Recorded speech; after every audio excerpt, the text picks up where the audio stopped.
Papai, aproveite seu aniversário em sua nova casa.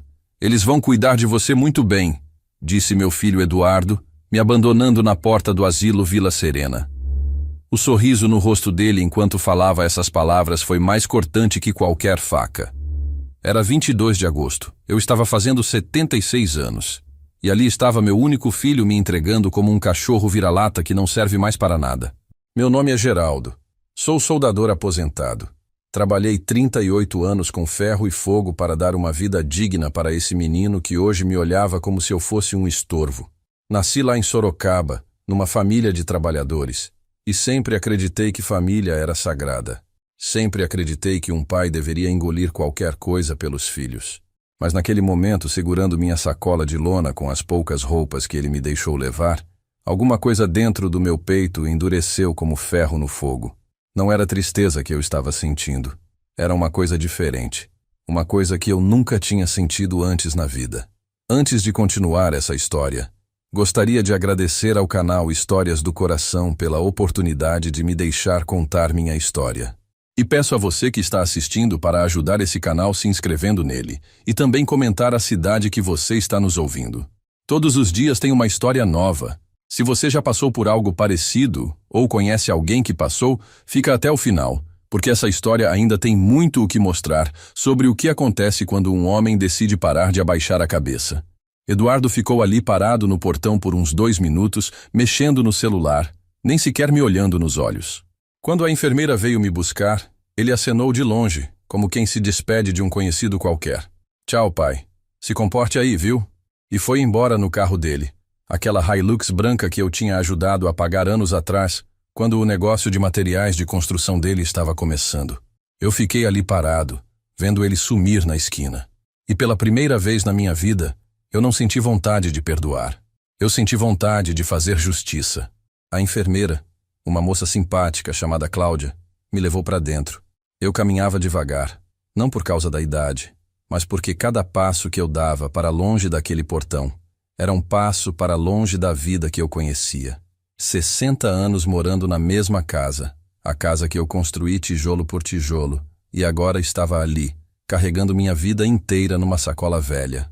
A moça tentava conversar comigo, falando sobre as atividades, sobre os outros moradores, sobre como eu ia gostar de ficar ali, mas eu mal conseguia escutar. Minha cabeça estava ocupada pensando numa coisa só: como foi que chegamos até aqui? Não foi de uma hora para outra, não. Eduardo sempre teve vergonha de mim, desde pequeno. Quando os amigos da escola perguntavam o que o pai dele fazia, ele falava que eu era empresário do ramo metalúrgico. Empresário. Eu que acordava às 5 da manhã para trabalhar numa oficina de fundo de quintal, com as mãos sempre sujas, as roupas sempre com cheiro de solda. Mas eu deixava passar, porque pensei que com o tempo ele ia entender o valor do trabalho honesto. Nunca entendeu. Só foi piorando. Quando chegamos no quarto que seria meu, eu olhei em volta e vi uma cama, um armário pequeno, uma cadeira e uma janela que dava para um pátio interno. Era limpo, organizado, mas era frio. Não tinha nada meu ali, nada que contasse minha história. Coloquei a sacola em cima da cama e me sentei ao lado. A enfermeira perguntou se eu precisava de alguma coisa, se estava tudo bem. Eu disse que sim, que estava tudo bem. Mentira. Não estava nada bem. Mas eu não ia chorar na frente dela. Chorar era coisa que eu fazia sozinho. E só quando não tinha mais jeito. Quando ela saiu, eu fiquei ali sentado, olhando pela janela. Era meio da tarde, o sol estava forte, e eu conseguia ouvir o barulho da rua lá fora. Carros passando, pessoas vivendo suas vidas normais, enquanto eu estava ali, abandonado como um móvel velho que não serve mais para nada. Foi aí que eu comecei a pensar direito na situação. Eduardo não tinha me colocado ali por preocupação. Ele tinha me colocado ali porque eu estava atrapalhando alguma coisa. E pela primeira vez na vida, eu parei de tentar entender o lado dele e comecei a pensar no meu próprio lado. Naquela primeira noite no asilo, eu não consegui dormir nem um minuto. Ficava olhando para o teto, pensando em como tudo tinha começado a dar errado. Eduardo sempre foi um menino difícil, mas eu achava que era só uma fase. A mãe dele, minha Maria, sempre dizia que ele era só orgulhoso, que um dia ia passar. Ela morreu há 5 anos sem ver como o filho dela se transformou numa pessoa que eu não reconheço mais. Eu me lembro quando Eduardo tinha uns 15 anos e eu cheguei em casa todo sujo de trabalho, como sempre. Ele estava na sala com os amigos da escola, meninos de família com dinheiro, e quando me viu entrar, ficou vermelho de vergonha. Pai, vai tomar banho primeiro, ele disse, como se eu fosse algo nojento na frente dos amiguinhos dele. Eu não falei nada na hora. Fui direto para o banheiro, mas aquilo doeu mais do que qualquer pancada que eu já levei na vida. Era meu próprio filho tendo vergonha de mim, do homem que acordava todo dia antes do sol nascer para dar o melhor para ele. Depois que a Maria morreu, a coisa piorou muito. Eduardo começou a visitar menos, sempre com desculpa de trabalho, de reunião, de viagem. Quando aparecia em casa, ficava olhando tudo com cara de nojo, como se aquela casa simples onde ele cresceu fosse uma favela. Pai, o senhor não pensa em vender essa casa e ir para um lugar menor? Mais adequado para a sua idade? Adequado. Essa palavra sempre me incomodava quando saía da boca dele. Como se eu fosse um objeto que precisava se encaixar em algum lugar específico. A casa onde eu morava era a mesma onde criei ele. 3 quartos, uma sala pequena, cozinha e um quintal onde eu tinha uma horta. Nada luxuoso, mas era minha. Cada tijolo daquela casa foi assentado com o suor do meu rosto. Cada porta, cada janela, cada torneira foi escolhida e instalada por mim. Eduardo cresceu naquela casa, aprendeu a andar naquele quintal, fez a lição de casa naquela mesa da cozinha. Mas agora, para ele, aquela casa era só um incômodo. Eu tinha uma rotina simples depois que me aposentei. Acordava cedo, cuidava da horta, assistia ao jornal, almoçava e depois ia na padaria do seu Joaquim bater papo com os outros aposentados. À tarde, eu gostava de mexer em alguma coisa quebrada que os vizinhos traziam para mim consertar. Não cobrava nada, era só para me manter ocupado. As mãos de um soldador não conseguem ficar paradas muito tempo. Era uma vida simples, mas era minha vida. Só que Eduardo via tudo isso como se eu fosse um vagabundo. Pai, o senhor fica o dia inteiro sem fazer nada, conversando com esses aposentados na padaria. Isso não é vida para um homem da sua idade. Ele queria que eu ficasse trancado em casa, vendo televisão, esperando a morte chegar. Para ele, um homem de 76 anos não tinha mais direito de ter uma vida social, de conversar com os amigos, de se sentir útil consertando as coisas dos vizinhos. O que mais me doía era a forma como ele falava comigo.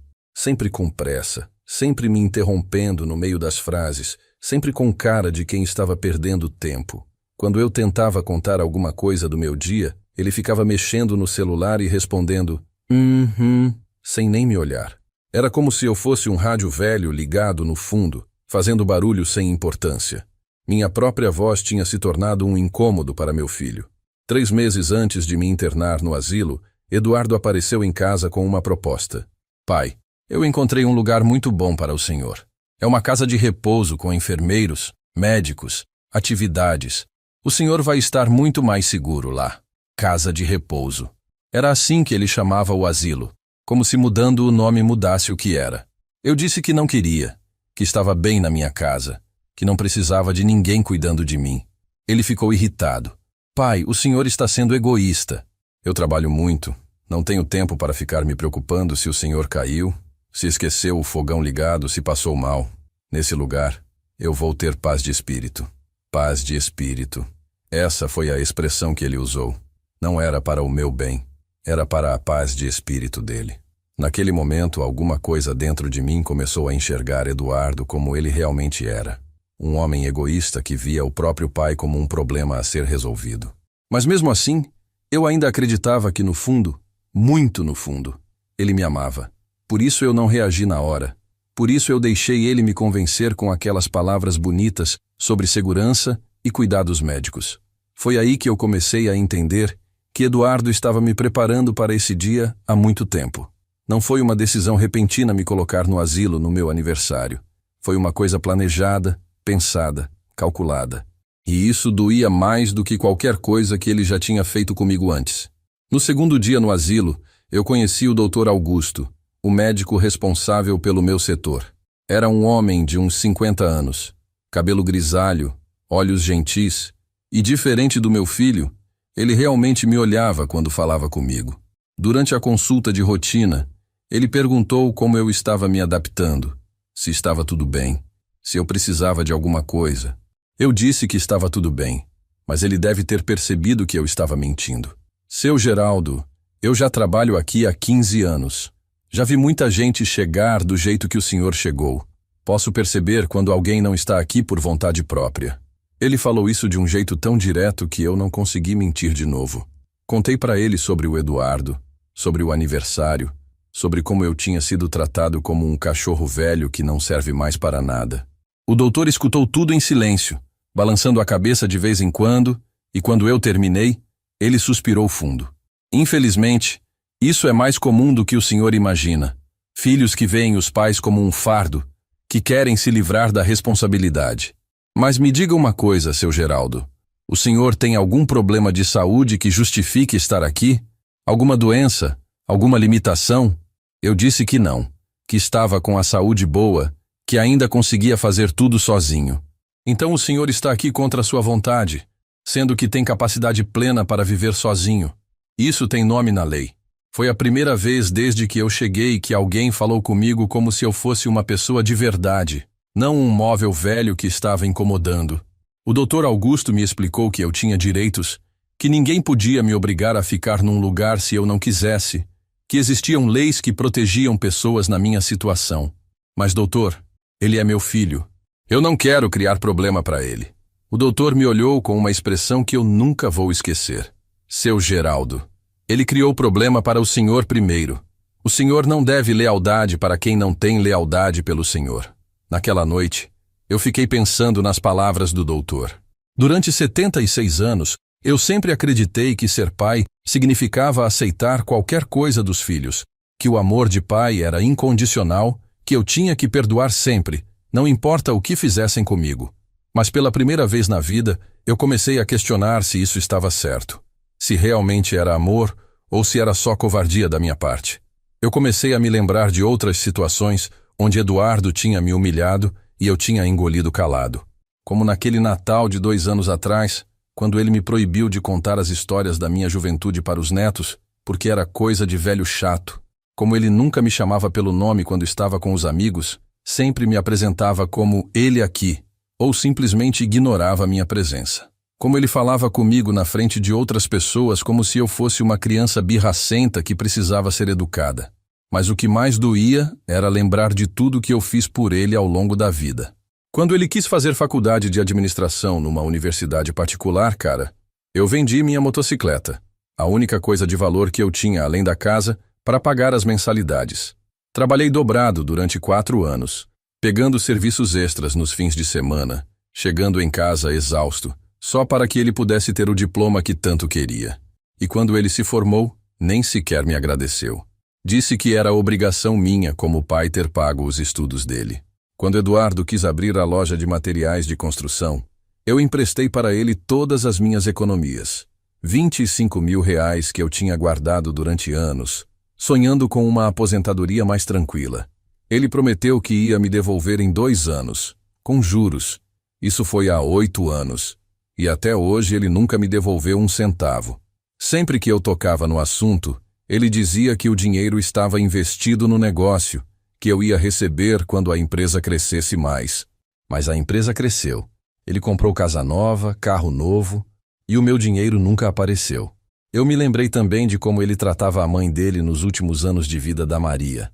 Quando ela ficou doente, com problema no coração, Eduardo raramente aparecia para visitar.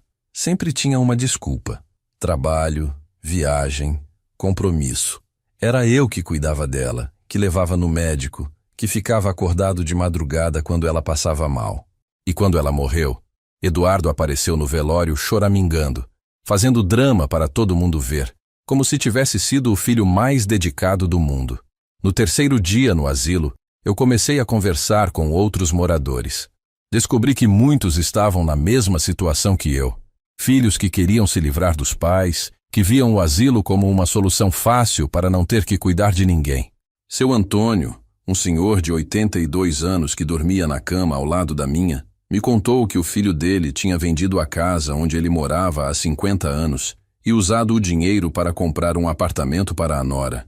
Disse que era para o meu próprio bem, que eu ia estar mais seguro aqui. Mas o que ele queria mesmo era colocar a mão no dinheiro da venda. Conversando com essas pessoas, eu comecei a perceber que não era só o Eduardo que era assim. Tinha uma epidemia de filhos ingratos, de gente que esquecia de onde veio, de quem sacrificou a própria vida para dar o melhor para eles. E o pior de tudo era que a sociedade via isso como normal, como se fosse natural os velhos serem descartados quando não serviam mais para nada. Foi conversando com o Dr. Augusto e com os outros moradores que eu comecei a entender uma coisa. Eu não era vítima de nada. Eu era cúmplice da minha própria humilhação, porque durante todos esses anos eu deixei Eduardo me tratar mal, sem nunca reagir, sem nunca colocar limites, sem nunca mostrar para ele que aquilo estava errado. Eu achava que estava sendo um bom pai, mas na verdade estava ensinando meu filho que ele podia pisar em mim sem consequências. E foi aí que alguma coisa dentro de mim mudou de vez. Eu decidi que não ia mais ser cúmplice da minha própria humilhação. Que se Eduardo queria me tratar como lixo, ele ia aprender que até o lixo pode criar problemas quando não é tratado direito.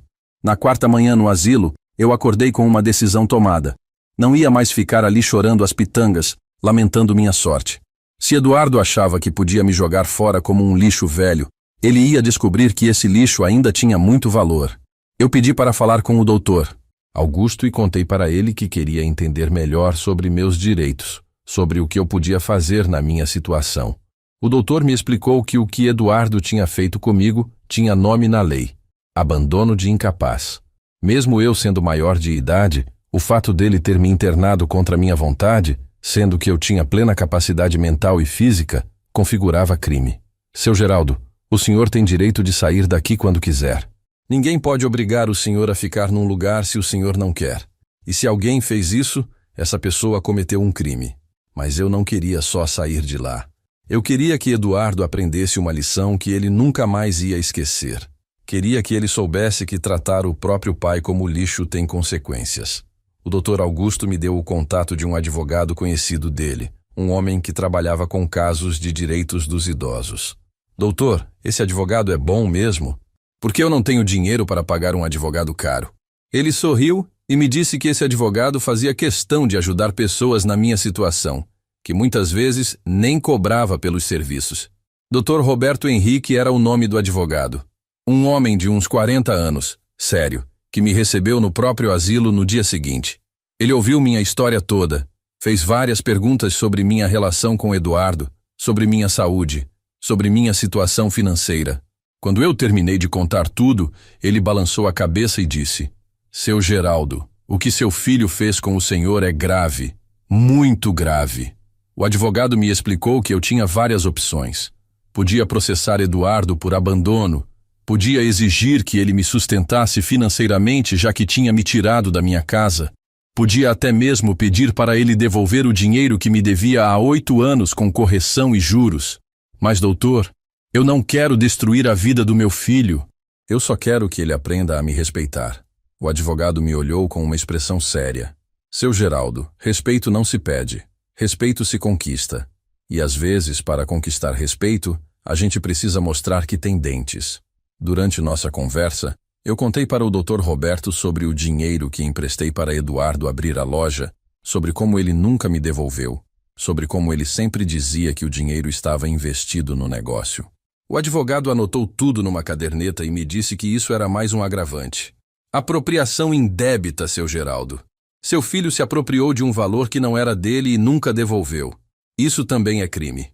Mas o que mais me chamou a atenção foi quando o Dr. Roberto me perguntou sobre minha casa.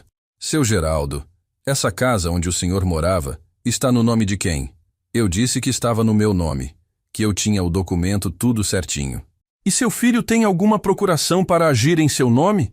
Algum documento que permita ele tomar decisões sobre seus bens? Eu disse que não, que nunca assinei nada do tipo. Foi aí que o advogado ficou mais sério ainda. Seu Geraldo, me permita fazer uma pergunta delicada. O senhor confia que sua casa ainda está no seu nome? Que seu filho não fez nenhuma transferência irregular? Aquela pergunta me pegou de surpresa. Eu nunca tinha pensado nisso.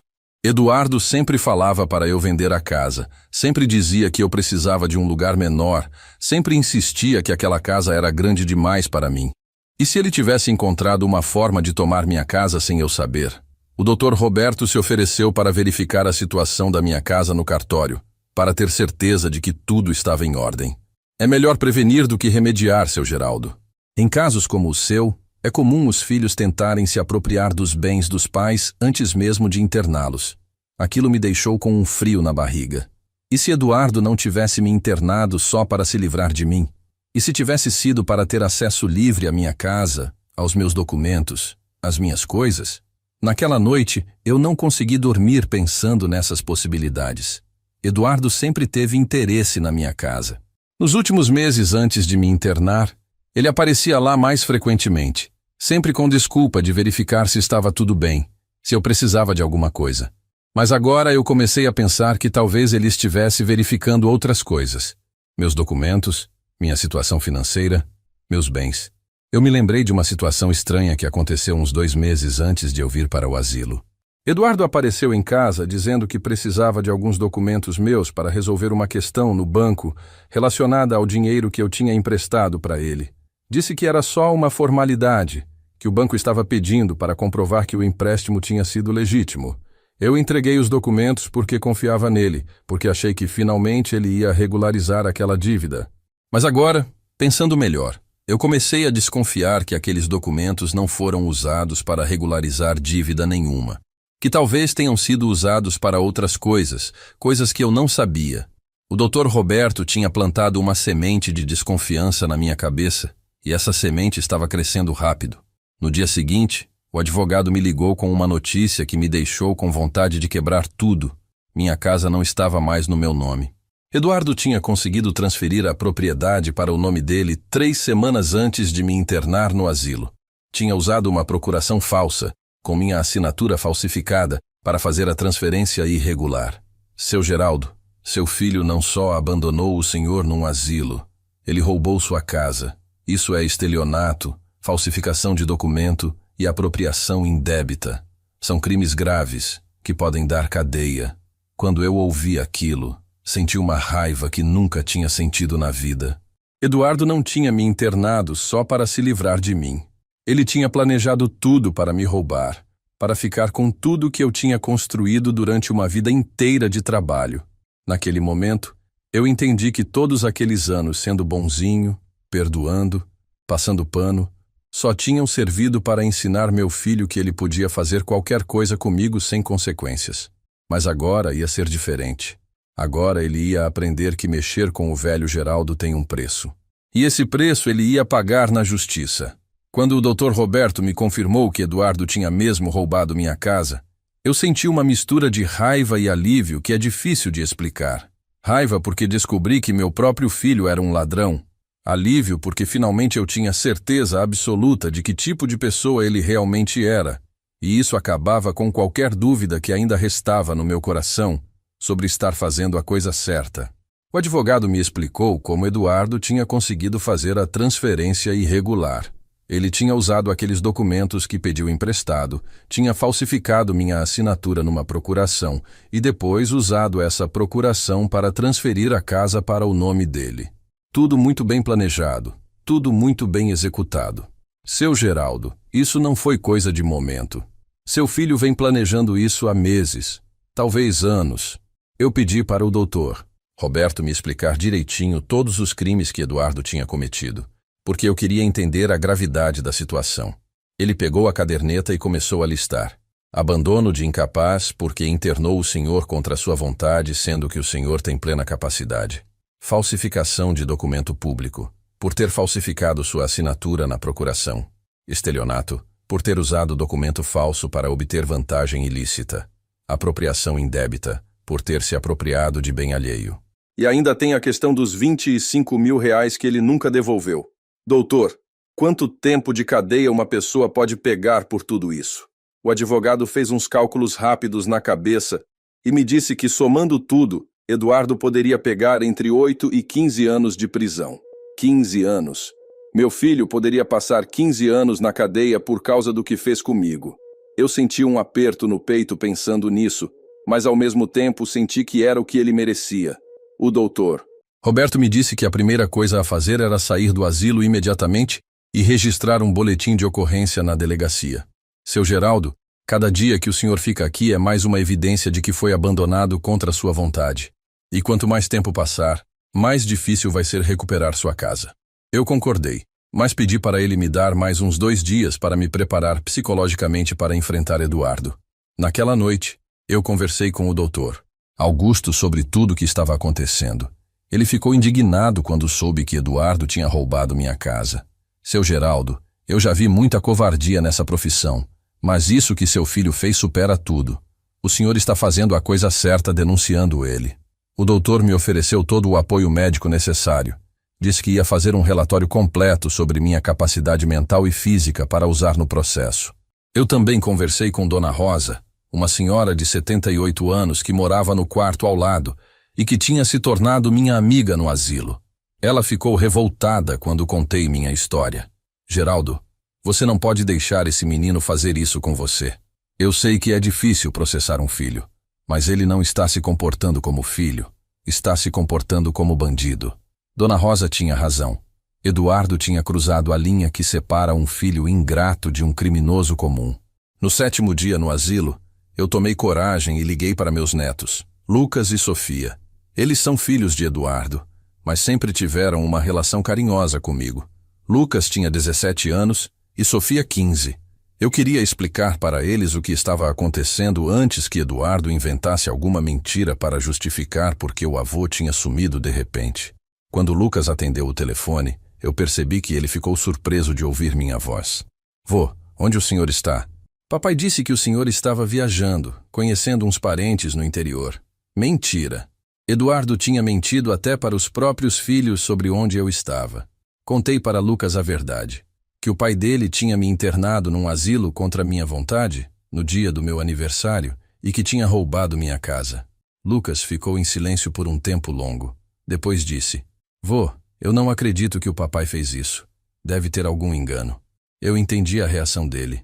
É difícil aceitar que o próprio pai é capaz de uma covardia dessas. Mas eu insisti para ele verificar se realmente não sabia de nada, se Eduardo não tinha comentado nada sobre me internar em algum lugar. Vô, agora que o senhor falou, eu me lembro de uma conversa que escutei entre o papai e a mamã há umas semanas. Ele falando sobre como era difícil cuidar do senhor, sobre como o senhor estava ficando teimoso, sobre como seria melhor para todo mundo se o senhor fosse para um lugar especializado. Teimoso. Eduardo achava que eu era teimoso porque não queria abandonar minha casa, minha rotina, minha vida. Pedi para Lucas não contar nada para o pai dele por enquanto, para não falar que eu tinha ligado. Expliquei que eu estava juntando provas para processar Eduardo, que ele tinha cometido crimes graves e que eu precisava de tempo para organizar tudo direito. Vô, o senhor vai mesmo processar o papai? Eu disse que sim, que não tinha escolha, que Eduardo tinha ido longe demais dessa vez. Sofia ficou ainda mais chocada que o irmão quando soube da história. Ela sempre foi mais próxima de mim, sempre gostou de ouvir minhas histórias, sempre me tratou com carinho e respeito. Vovô, eu não consigo acreditar que o papai fez isso. Como ele pôde internar o senhor num asilo no dia do seu aniversário? Como ele pôde roubar a sua casa? Ela começou a chorar no telefone e eu senti meu coração apertar. Sofia, minha netinha, eu sei que é difícil aceitar. Mas às vezes as pessoas que a gente ama fazem coisas muito ruins e a gente precisa ter coragem de enfrentar a realidade. Ela me perguntou se eu ia perdoar o pai dela, se no final tudo ia voltar ao normal. Eu expliquei que algumas coisas não têm perdão, que quando uma pessoa ultrapassa certos limites, não dá mais para voltar atrás. Os netos me deram uma força emocional que eu não esperava. Saber que eles me amavam de verdade, que ficaram indignados com o que Eduardo fez, me confirmou que eu não estava exagerando, que realmente tinha sido vítima de uma grande injustiça. Eles me prometeram que iam me visitar no asilo assim que pudessem, escondido do pai. No 8º dia, eu finalmente saí do asilo acompanhado do Dr. Roberto. A sensação de liberdade foi imensa, mas ao mesmo tempo, eu sentia um aperto no peito pensando em tudo que ainda tinha pela frente. O advogado me levou direto para a delegacia para registrar o boletim de ocorrência. O delegado que me atendeu ficou impressionado com a história Disse que casos como o meu estavam se tornando cada vez mais comuns. Seu Geraldo, o senhor está fazendo a coisa certa. Muitos idosos sofrem esse tipo de abuso e ficam calados por vergonha ou por medo. Mas crimes como esses precisam ser punidos. O delegado registrou tudo nos mínimos detalhes: o abandono no asilo, a falsificação de documentos, o roubo da casa, a apropriação do dinheiro emprestado. Cada crime foi catalogado com suas respectivas provas. Depois da delegacia, fomos ao cartório verificar os documentos da transferência da minha casa.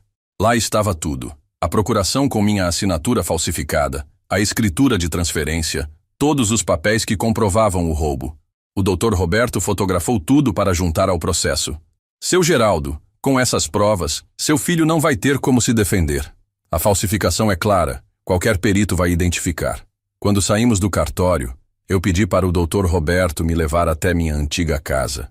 Eu queria ver com meus próprios olhos o que Eduardo tinha feito com o lugar onde eu morei por 60 anos. O que eu vi me deixou com mais raiva ainda. Ele tinha colocado a casa à venda. Tinha uma placa enorme na frente: vende-se. Minha casa, que ele tinha roubado de mim, já estava sendo negociada. Doutor, ele pode vender minha casa mesmo com o processo correndo? O advogado me explicou que sim, que enquanto a casa estivesse no nome de Eduardo, ele tinha o direito legal de vendê-la. Mas vamos entrar com uma liminar para impedir a venda. Com as provas que temos, o juiz vai determinar o bloqueio imediato da propriedade. Naquele momento, olhando para minha casa com uma placa de venda na frente, eu entendi que Eduardo não tinha só me roubado uma propriedade. Ele tinha roubado minha história, minhas memórias, minha dignidade. Aquela casa representava uma vida inteira de trabalho honesto, de sacrifícios, de conquistas. E agora estava sendo vendida como se fosse qualquer mercadoria. Mas Eduardo cometeu um erro crucial. Ele subestimou o velho Geraldo. Achou que eu ia aceitar tudo calado, que ia morrer no asilo sem reagir, que ia deixar ele ficar rico às minhas custas. Mas ele não contava que eu ainda tinha forças para lutar, que ainda tinha dignidade suficiente para buscar justiça. E, principalmente, ele não contava que existiam pessoas dispostas a me ajudar a fazer o que era certo. O doutor Roberto me disse que em 2 dias Eduardo receberia a intimação em casa. Seu Geraldo, se prepare porque seu filho vai tentar entrar em contato com o senhor. Vai tentar te convencer a retirar a queixa, vai prometer devolver tudo, vai fazer drama. Mas o senhor não pode esmorecer. Crimes como esses precisam chegar até o fim. Eu prometi para o advogado que não ia recuar, não importa o que Eduardo fizesse ou falasse. Tinha passado da hora de ele aprender que ações têm consequências, que tratar o próprio pai como lixo tem um preço. E esse preço ele ia pagar na cadeia, onde talvez finalmente aprendesse o valor da família que desprezou. 2 dias depois que registrei o boletim de ocorrência, Eduardo recebeu a intimação em casa. Eu estava na casa de Dona Benedita, uma vizinha antiga que me ofereceu um quarto para ficar enquanto resolvia minha situação. Era 12:00 quando meu telefone tocou. Eduardo. Eu deixei tocar várias vezes antes de atender, porque queria que ele sentisse o gosto da ansiedade, do desespero de não conseguir me encontrar. Pai, onde o senhor está? Estou desesperado procurando o senhor. O pessoal do asilo disse que o senhor saiu e não voltou mais. A voz dele estava diferente, nervosa, assustada. Não era mais aquela voz de superioridade que ele sempre usava comigo. Era a voz de quem tinha acabado de descobrir que tinha metido os pés pelas mãos. Pai, preciso conversar com o senhor urgente. Apareceu uns papéis aqui em casa, umas intimações, e eu não estou entendendo nada. Eu deixei ele falar, me fazer de vítima, fingir que não sabia do que se tratava. Depois respondi com a voz mais calma que consegui. Eduardo, eu estou bem. Estou num lugar onde sou tratado com dignidade, coisa que você nunca me deu. E sobre esses papéis que apareceram aí, você entende muito bem do que se trata. Roubo, falsificação, abandono de incapaz. Tudo tem nome na lei. O silêncio do outro lado da linha durou uns 10 segundos. Depois, Eduardo explodiu. Pai, o senhor enlouqueceu. Como o senhor pode me acusar de roubo? Eu sou seu filho. Tudo o que eu fiz foi pensando no bem do senhor. Ali estava o Eduardo que eu conhecia, tentando me manipular, tentando me fazer sentir culpado por buscar justiça. Mas dessa vez não ia funcionar. Eduardo, você falsificou minha assinatura, roubou minha casa e me abandonou num asilo no dia do meu aniversário. Tudo o que você fez foi pensando no seu bem, não no meu. E agora vai pagar por isso na justiça. Ele começou a gritar no telefone, dizendo que eu estava sendo manipulado por alguém. Que pessoas mal intencionadas estavam se aproveitando da minha idade para me influenciar contra ele. Pai, quem é que está colocando essas ideias na cabeça do Senhor? Foi algum advogado aproveitador? Algum parente que quer se dar bem às nossas custas? Eu expliquei para ele que ninguém tinha me influenciado, que a decisão de processá-lo foi inteiramente minha, que eu tinha toda a capacidade mental para tomar minhas próprias decisões. E outra coisa, Eduardo, não existe mais nossas custas. Existe o que é meu e o que é seu. E o que era meu você roubou. Eduardo mudou de estratégia e começou a tentar me convencer de que tudo tinha sido um mal-entendido. Pai, sobre a casa, foi só uma questão burocrática. O contador disse que seria melhor transferir para o meu nome por causa dos impostos, mas a casa continua sendo do senhor. E sobre o asilo, eu pensei que o senhor ia gostar, que ia fazer amigos, que ia ter atividades. Mentira atrás de mentira, cada palavra saindo da boca dele como veneno. Eduardo, você acha que eu sou idiota? Você colocou minha casa à venda, vi a placa com meus próprios olhos e me largou num asilo sem nem me perguntar se eu queria no dia do meu aniversário, fazendo piadinha. Ele ficou sem resposta por um momento, provavelmente pensando em qual mentira inventar agora. Pai, a placa de venda é só para valorizar o imóvel no mercado. É uma estratégia que o corretor sugeriu. E sobre o asilo, eu realmente achei que o senhor ia gostar. Mas se o senhor não gostou, a gente resolve isso. O senhor volta para casa e pronto. Casa. Ele ainda tinha coragem de chamar aquilo de minha casa. Eu disse para Eduardo que não tinha mais volta, que os crimes já estavam registrados na delegacia, que o processo ia seguir até o fim. E antes que você tente alguma coisa, saiba que todos os documentos já estão com meu advogado. Todas as provas estão guardadas em lugar seguro. Não adianta tentar sumir com nada. Ele ficou em silêncio novamente, provavelmente calculando as opções que ainda tinha. Pai, vamos conversar pessoalmente. Tenho certeza que a gente consegue resolver isso em família, sem envolver a justiça. O senhor não vai querer ver seu próprio filho na cadeia, vai? Ali estava a chantagem emocional que eu esperava. Eduardo tentando usar meus sentimentos de pai contra mim. Mas eu já estava preparado para isso. Eduardo, você deixou de ser meu filho no dia que me roubou e me abandonou. Filho não faz isso com pai. O que você é agora é um criminoso que precisa pagar pelos crimes que cometeu. Eu desliguei o telefone e fiquei olhando para ele por um tempo, pensando em como aquela conversa teria sido diferente alguns meses atrás. Antes, eu teria cedido à chantagem, teria perdoado, teria passado pano. Mas agora não. Agora eu estava firme na minha decisão. 1 hora depois, Eduardo apareceu na casa de Dona Benedita. Ele tinha descoberto onde eu estava, provavelmente perguntando para os vizinhos. Bateu na porta desesperado, gritando que precisava falar comigo. Dona Benedita, uma senhora de 80 anos, mas com personalidade forte, abriu a porta e disse para ele: "O Geraldo não quer falar com você. E se você não sair da minha porta, eu vou chamar a polícia." Mas Eduardo insistiu. Disse que era urgente, que era assunto de família. Eu decidi enfrentá-lo pessoalmente porque queria que ele soubesse que eu não estava mais com medo dele, que não ia mais me esconder. Saí no portão e olhei nos olhos dele. Estava diferente.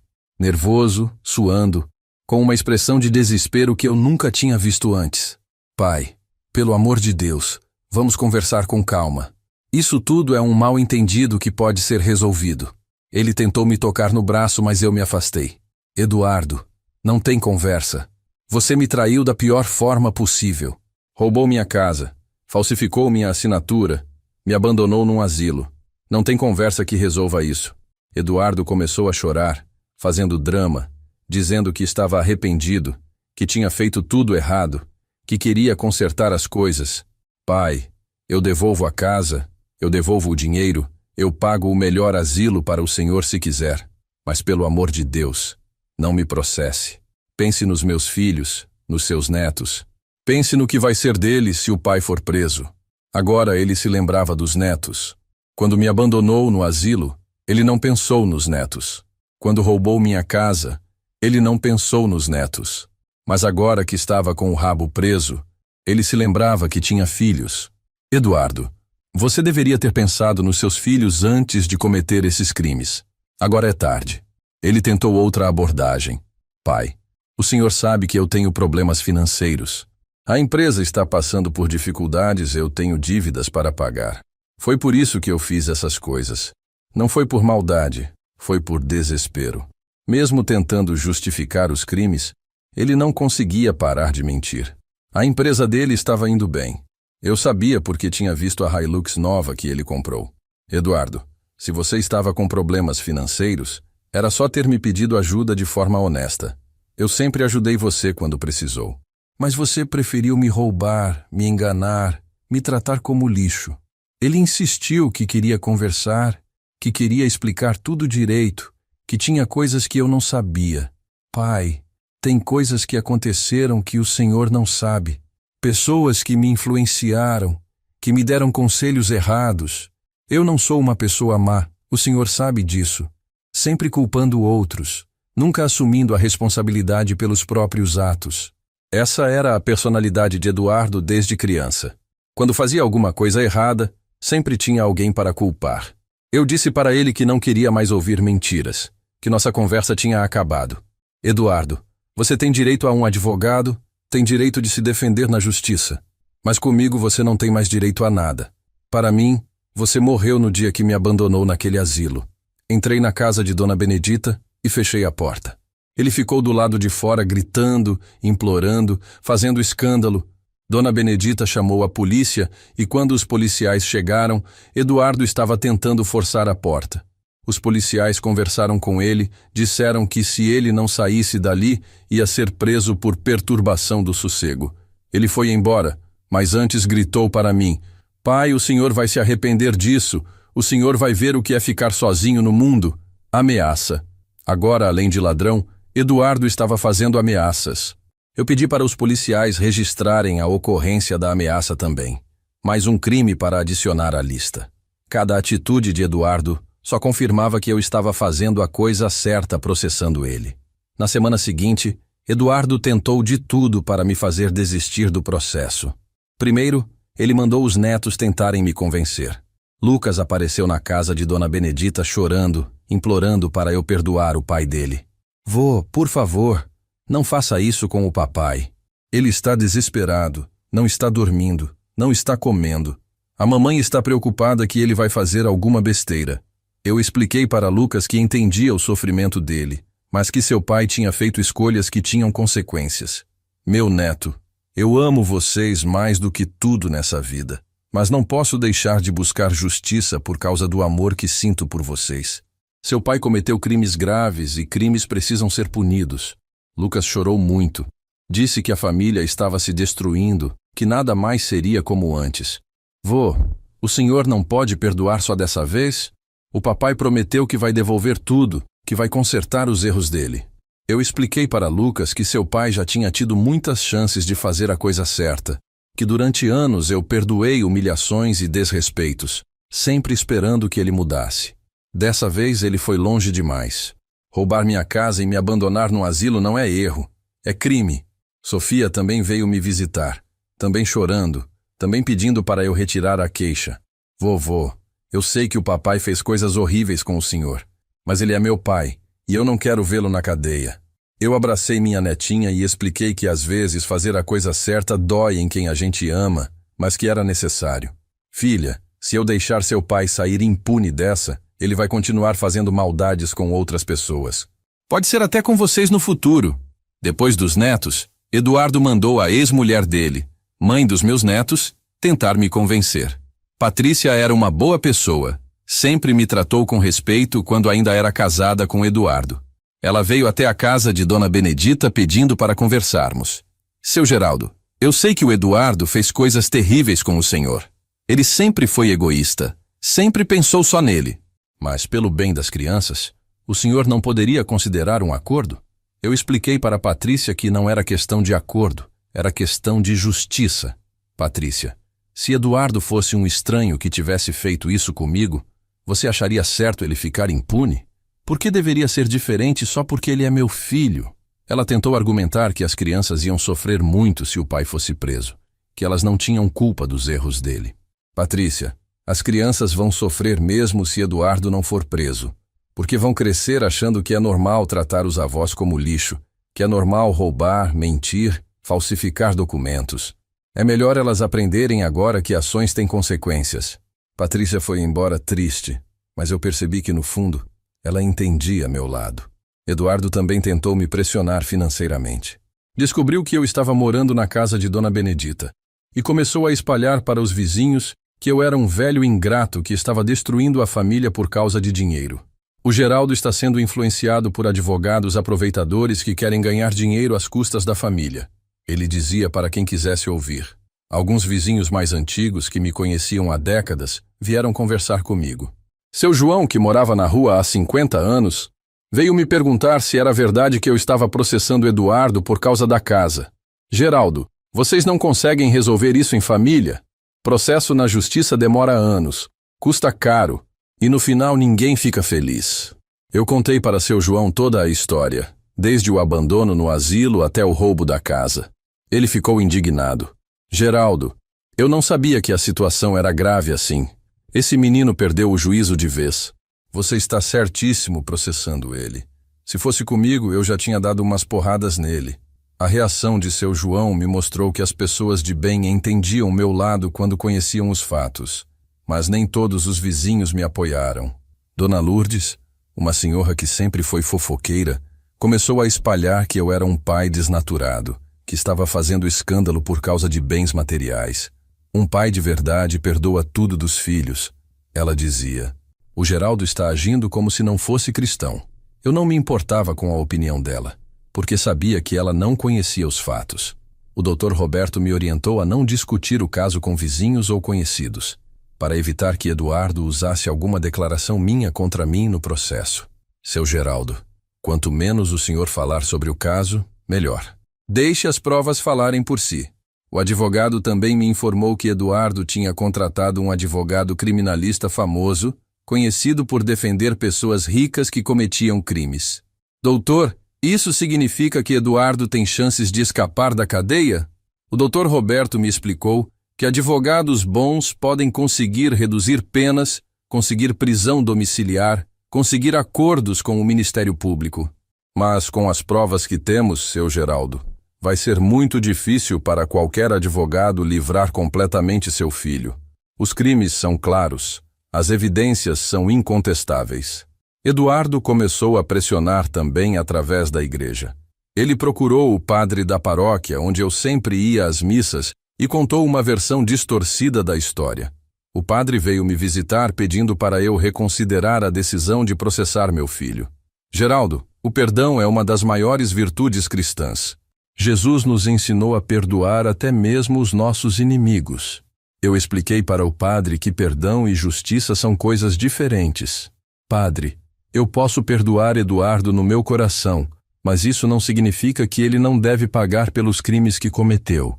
Se alguém mata outra pessoa, Deus pode perdoar o assassino, mas a justiça terrena precisa punir o crime. O padre ficou pensativo e disse que ia rezar para que Deus me desse sabedoria para tomar a decisão certa. 3 semanas depois do registro da ocorrência, o Dr. Roberto me informou que o juiz tinha determinado o bloqueio da minha casa, impedindo Eduardo de vendê-la. Seu Geraldo, isso é uma grande vitória. Sua casa está protegida até o fim do processo. Também conseguimos uma liminar para que Eduardo me pagasse uma pensão alimentícia de 2 salários mínimos por mês, já que eu tinha ficado sem moradia por culpa dele. Quando Eduardo soube da pensão, ficou furioso. Me ligou gritando, dizendo que eu estava sendo vingativo, que estava tentando destruir a vida dele. Pai, 2 salários mínimos por mês? De onde o senhor acha que eu vou tirar esse dinheiro? Eu respondi que ele deveria ter pensado nisso antes de me roubar e me abandonar. Eduardo, você me tirou de casa, me deixou sem nada. Agora você vai ter que me sustentar até a justiça resolver essa bagunça que você criou. Ele tentou argumentar que não tinha obrigação de me pagar pensão, que eu tinha aposentadoria. Pai, O senhor recebe um salário mínimo de aposentadoria. Isso é mais do que suficiente para uma pessoa sozinha viver. Eu expliquei que minha aposentadoria mal pagava meus remédios e despesas básicas, que antes eu vivia bem porque tinha minha casa própria, mas agora precisava pagar aluguel. Eduardo, você me transformou num mendigo quando me tirou de casa. Agora vai ter que arcar com as consequências. A pensão alimentícia foi mais uma vitória importante, porque mostrava que a justiça estava reconhecendo que eu tinha sido prejudicado, que Eduardo realmente tinha me causado danos. Um mês depois do início do processo, eu recebi uma ligação inesperada. Era um investigador da Polícia Civil me informando que Eduardo estava sendo investigado também por outros crimes. Seu Geraldo, descobrimos que seu filho usou o mesmo método para roubar a casa de uma senhora idosa em outro bairro. Falsificou documentos, usou procuração falsa. O senhor não foi a única vítima dele. Aquela notícia me deixou ainda mais revoltado. Eduardo não era só um filho ingrato, era um criminoso especializado em roubar idosos. Provavelmente tinha escolhido me roubar como uma espécie de teste para ver se conseguia fazer o crime perfeito. Investigador, isso significa que meu filho é um bandido profissional? Ele me explicou que ainda estavam investigando, mas que tudo indicava que Eduardo tinha feito isso com pelo menos mais 2 pessoas. Naquele momento eu entendi que processar Eduardo não era só uma questão de buscar justiça para mim. Era uma questão de proteger outras pessoas idosas que poderiam ser vítimas dele no futuro.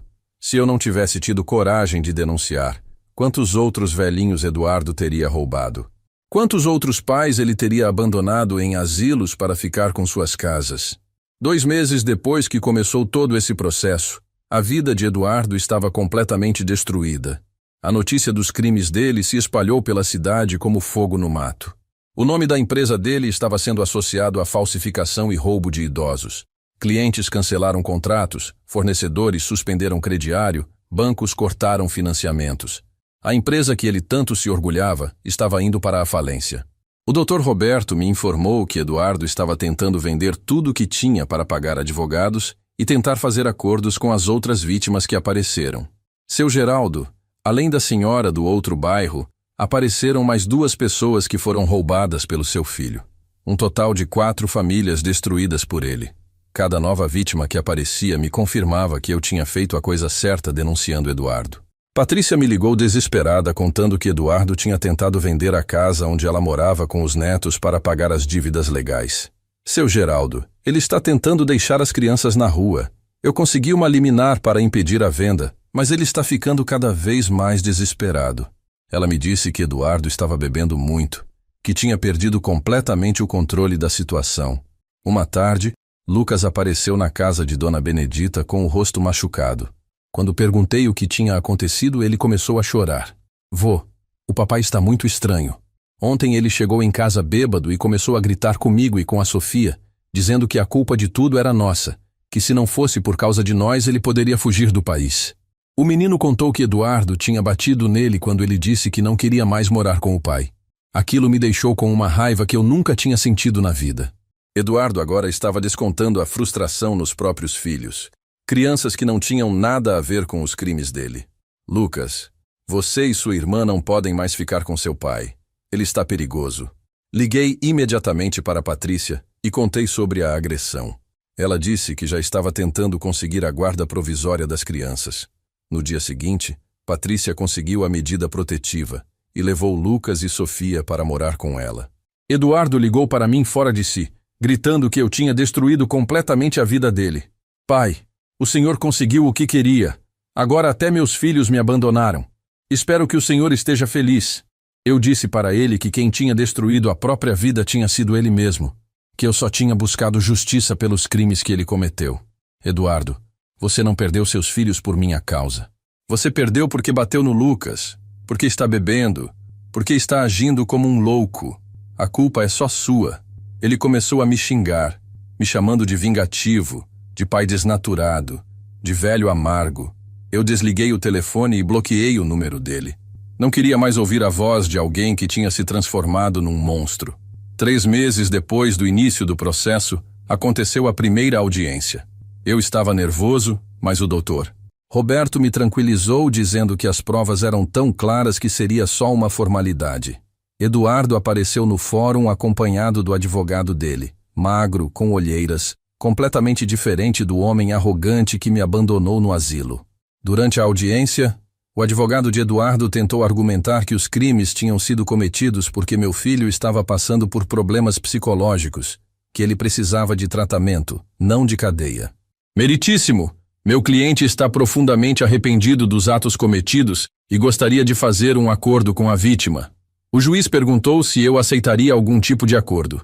Eu me levantei e disse: Meritíssimo, durante 76 anos eu perdoei esse homem por todas as humilhações que ele me fez passar. Mas roubar minha casa e me abandonar num asilo foi a gota d'água. Não aceito acordo. Quero que ele pague pelos crimes que cometeu. O juiz anotou minha declaração e marcou a próxima audiência para 2 meses depois. Saindo do fórum, Eduardo tentou me abordar no corredor. Pai, pelo amor de Deus, vamos fazer um acordo. Eu devolvo sua casa, eu pago uma indenização, eu faço tratamento psicológico. Mas me dê uma chance de reconstruir minha vida. Eu olhei nos olhos dele e vi um homem quebrado, destruído, sem nada do orgulho que sempre teve. Eduardo, você teve 76 anos para me dar o respeito que eu merecia. Teve 76 anos para ser um filho de verdade. Agora é tarde demais. Eu me afastei dele e fui embora com o Dr. Roberto. Senti uma pontada de dó vendo ele naquele estado, mas lembrei de tudo que ele tinha me feito, e a dó passou rapidinho. 4 meses depois do início do processo, Eduardo foi preso preventivamente. A polícia descobriu que ele estava tentando fugir do país com documentos falsos. Quando ele foi preso, eu senti uma mistura de alívio e tristeza. Alívio, porque finalmente a justiça estava sendo feita. Tristeza, porque era meu filho que estava sendo levado para a cadeia. Lucas e Sofia vieram me visitar no dia que o pai foi preso. Eles estavam arrasados, chorando muito, mas eu expliquei que às vezes a vida nos força a fazer escolhas difíceis. Meus netos, eu sei que vocês amam seu pai, e eu também amava ele. Mas o amor não pode nos cegar para o que é certo e errado. Seu pai cometeu crimes graves e precisa pagar por eles. Sofia me perguntou se eu me sentia culpado por ter colocado o pai na cadeia. Eu expliquei que não, que eu tinha simplesmente denunciado os crimes que ele cometeu, que quem o colocou na cadeia foram as próprias ações dele. Filha, se seu pai não tivesse me roubado e me abandonado, nada disso teria acontecido. As consequências são resultado das escolhas dele, não das minhas. 5 meses depois, saiu a sentença. Eduardo foi condenado a 12 anos de prisão pelos crimes de abandono de incapaz, falsificação de documento, estelionato e apropriação indébita.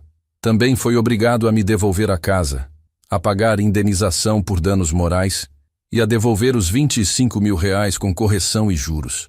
A justiça tinha sido feita. Quando o Dr. Roberto me ligou com a notícia da condenação, eu senti uma paz que não sentia há muito tempo. Seu Geraldo, o senhor pode se orgulhar da coragem que teve. Muitos idosos sofrem esse tipo de abuso e ficam calados. O senhor foi corajoso e conseguiu justiça não só para si, mas para todas as outras vítimas do seu filho. Naquela noite, sozinho no meu quarto na casa de Dona Benedita, eu chorei pela primeira vez desde que tudo começou. Não chorei de tristeza, chorei de alívio. Durante meses eu carreguei o peso de não saber se estava fazendo a coisa certa, se estava sendo muito severo, se deveria perdoar mais uma vez. Mas a condenação de Eduardo me confirmou que eu tinha feito a escolha certa. Eu pensava muito na Maria, minha esposa, e em como ela se sentiria se estivesse viva para ver tudo aquilo. Tenho certeza de que ela apoiaria minha decisão. Ela sempre disse que Eduardo era muito mimado, que eu passava a mão demais na cabeça dele. Um dia você vai se arrepender de não colocar limites nesse menino, ela dizia. Ela estava certa, como sempre. A condenação de Eduardo também serviu de exemplo para outras famílias. Várias pessoas vieram me procurar contando histórias parecidas, pedindo conselhos sobre como lidar com filhos ingratos. Eu sempre dizia a mesma coisa. Amor de pai não significa aceitar qualquer coisa. Às vezes, fazer justiça é a maior prova de amor que podemos dar. Consegui de volta minha casa através da justiça, recebi a indenização por danos morais e os R$25 mil que Eduardo me devia há anos. Agora, com correção e juros, totalizando quase 40 mil reais. Mas mais do que o dinheiro, eu tinha recuperado algo muito mais importante: minha dignidade. Voltei a morar na minha casa, mas agora ela tinha um significado diferente. Não era mais só um lugar onde eu havia criado meu filho. Era o símbolo da minha vitória contra a injustiça. Cada cômodo me lembrava que eu havia tido coragem de lutar pelos meus direitos, que não havia me deixado abater pelas humilhações, que havia provado que idade não significa fraqueza. Os netos continuaram me visitando regularmente. No início, eles ainda guardavam mágoa de mim por ter destruído a vida do pai deles. Mas com o tempo, conforme foram crescendo e entendendo melhor a situação, começaram a compreender que eu havia feito a coisa certa.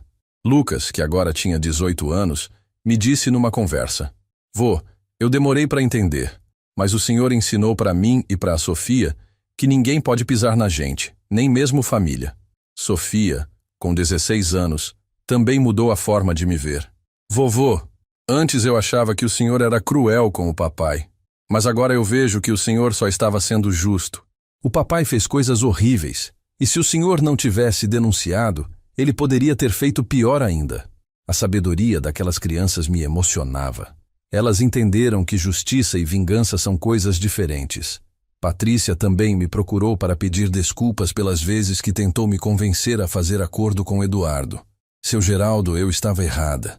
Pensava que o senhor estava sendo muito duro, mas agora vejo que Eduardo precisava ser parado. Ele não ia mudar nunca se não enfrentasse as consequências dos atos dele." Ela me contou que Eduardo, mesmo na cadeia, ainda tentava manipular as visitas dela e das crianças. Ele continua se fazendo de vítima, dizendo que o senhor exagerou, que tudo foi um mal-entendido. Mas eu e as crianças não acreditamos mais nessas conversas dele. Patrícia me disse que havia cortado as visitas para Eduardo depois que ele tentou convencer Sofia a mentir para o juiz, dizendo que eu a havia ameaçado para não retirar a queixa. Eu também recebi apoio de pessoas que eu nem imaginava.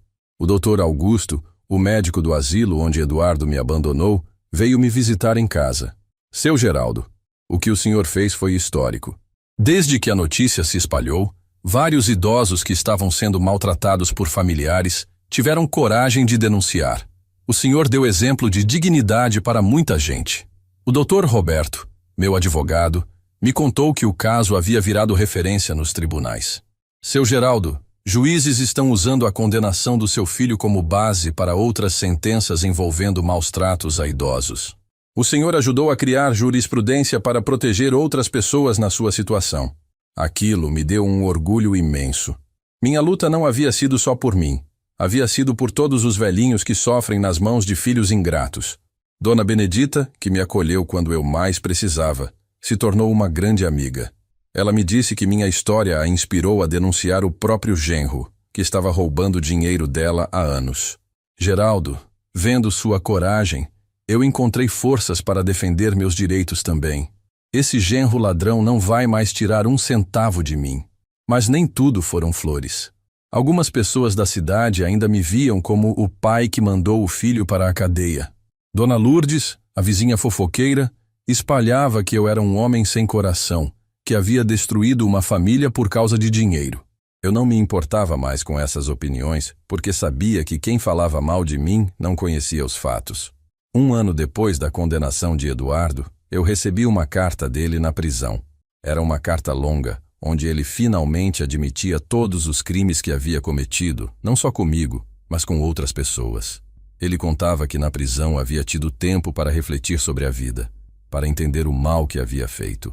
"Pai, eu sei que não mereço seu perdão, mas preciso que o senhor saiba que eu finalmente entendi a gravidade dos meus atos." Na carta, Eduardo revelava coisas que eu não sabia. Ele confessava que havia roubado outras 5 pessoas idosas antes de me roubar, que havia usado o dinheiro para sustentar um padrão de vida luxuoso, que havia me visto como uma vítima fácil porque acreditava que eu nunca teria coragem de denunciá-lo. "Pai, eu achava que o senhor era fraco, que ia aceitar qualquer humilhação. Eu estava completamente errado." Eduardo também revelava na carta que havia planejado me internar no asilo há mais de 1 ano, que havia escolhido o dia do meu aniversário propositalmente para me humilhar ainda mais. "Pai, eu queria que o senhor se sentisse completamente sozinho, completamente abandonado. Eu queria quebrar o senhor psicologicamente para ter acesso total aos seus bens. Ler aquilo foi como receber uma punhalada no coração, mas também me confirmou que eu havia feito a coisa certa. Pai, eu sei que é tarde demais para pedir desculpas, mas preciso que o senhor saiba que o senhor me ensinou a lição mais importante da minha vida. Que ações têm consequências, que ninguém está acima da lei, que respeito se conquista através do caráter. Eduardo terminava a carta dizendo que não esperava perdão, que só queria que eu soubesse que ele havia entendido a gravidade dos crimes que cometeu. Eu guardei a carta numa gaveta e não respondi. Não porque não tivesse perdoado Eduardo no meu coração, mas porque sabia que responder seria como validar o comportamento dele, como dar esperanças de que eu poderia interceder por ele na justiça. Eduardo precisava cumprir a pena inteira. Precisava entender que certas atitudes não têm volta. 2 anos depois da condenação, eu estava numa situação financeira muito melhor do que antes. Com o dinheiro da indenização e dos valores que Eduardo me devia, consegui reformar minha casa, comprar um carro usado para não depender de ninguém, e ainda sobrou uma quantia boa na poupança. Mas o mais importante era que eu havia recuperado meu lugar na sociedade, minha autoestima, meu orgulho de ser quem eu era. Comecei a dar palestras em grupos de idosos sobre direitos e proteção contra abusos familiares. Meus amigos, idade não é sinônimo de fraqueza. Nós temos direitos, temos dignidade, e ninguém pode nos tratar como lixo, nem mesmo nossos filhos. Minhas palestras sempre lotavam, porque muitos idosos se identificavam com minha história. Uma das coisas que mais me orgulhava era ver como Lucas e Sofia haviam amadurecido com toda a situação. Eles entenderam que família de verdade é baseada em respeito mútuo, não em laços de sangue que permitem qualquer tipo de abuso.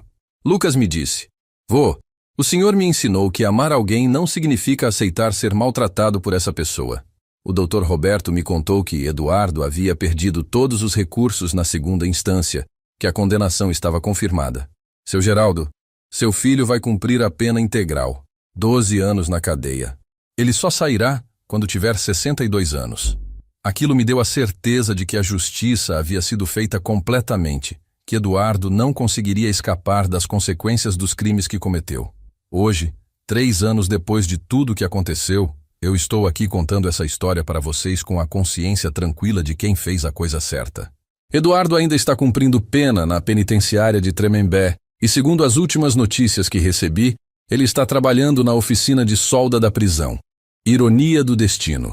O filho que teve vergonha do pai soldador agora precisa soldar para sobreviver na cadeia. Muita gente me pergunta se eu me arrependo de ter processado meu próprio filho. Minha resposta é sempre a mesma. Me arrependo de não ter feito isso antes.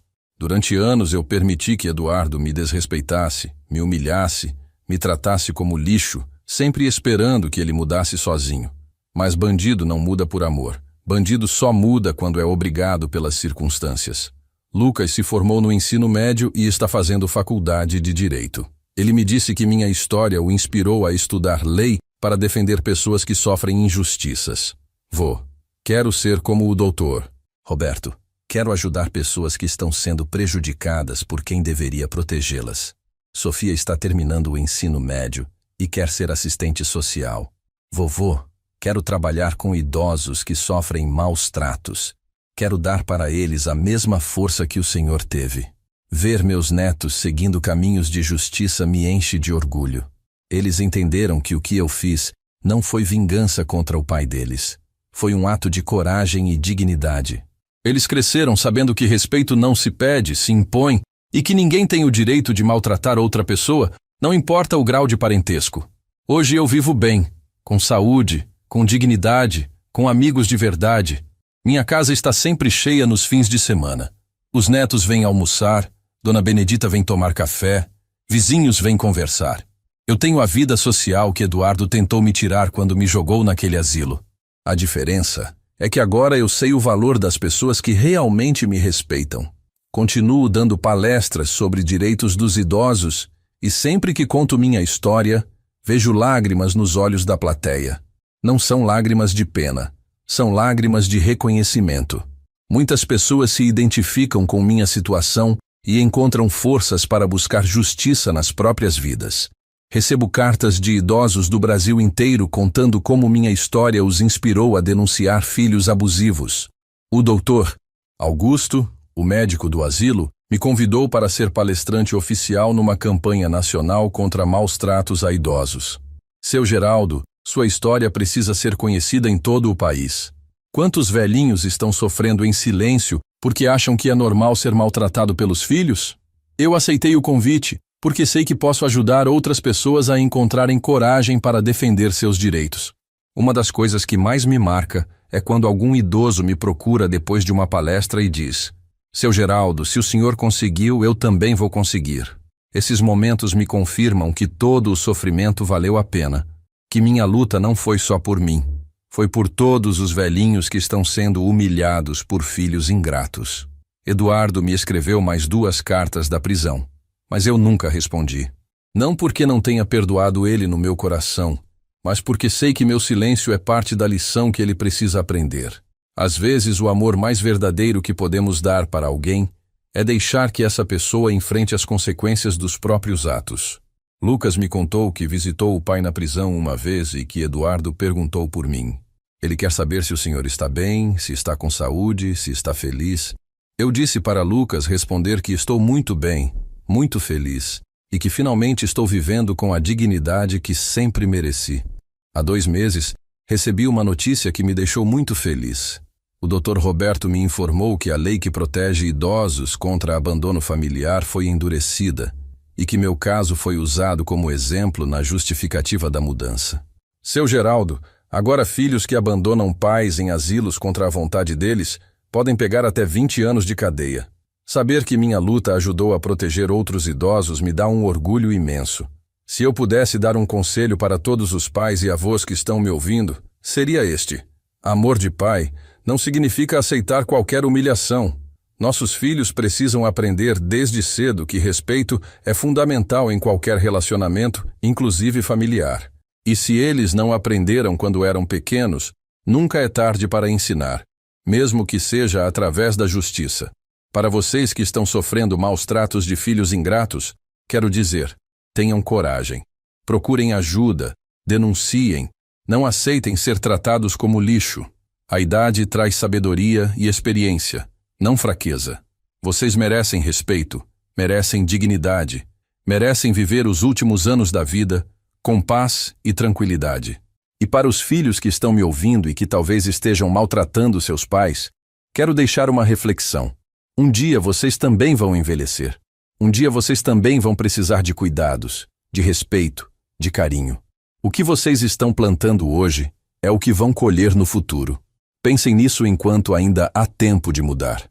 Hoje, aos 79 anos, eu posso dizer que sou um homem realizado. Não porque tenho muito dinheiro ou muitos bens, mas porque tive coragem de lutar pela minha dignidade. Porque mostrei que um velho soldador de Sorocaba não ia aceitar ser tratado como lixo, nem mesmo pelo próprio filho. Comenta aí se isso já aconteceu com vocês ou com alguém da família de vocês. Alguém precisa ouvir essa história e encontrar forças para lutar pelos próprios direitos. E se essa história tocou o coração de vocês, compartilhem com outras pessoas. Juntos podemos acabar com essa cultura de que idoso tem que aceitar qualquer coisa dos filhos.